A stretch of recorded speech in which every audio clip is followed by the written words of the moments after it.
They brought a guy in who, first time running the boat, wrecked it.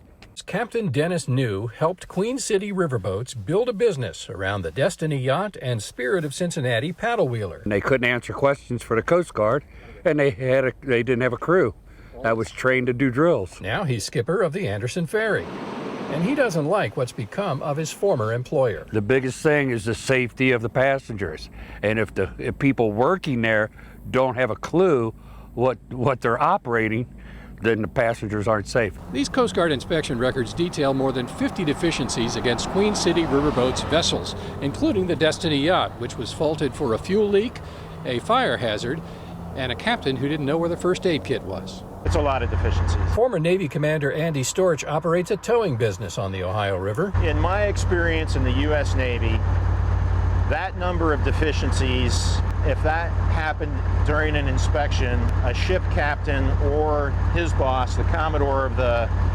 squadron, would be relieved of their command. Queen City Riverboat's new owner, Don Jones, didn't mention those Coast Guard deficiencies. So we have a lot of experience on the river. When he asked the Cincinnati Park Board to endorse his plan for a riverfront boat dock. I'm also a United States Coast Guard licensed captain.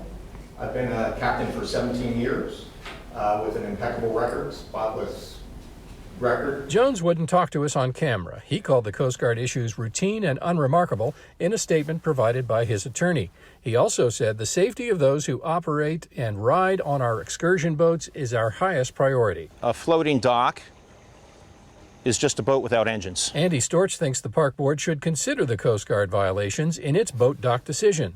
Your ability to manage and operate the boats and achieve a Coast Guard certificate of inspection would be a direct reflection on your ability to operate docks.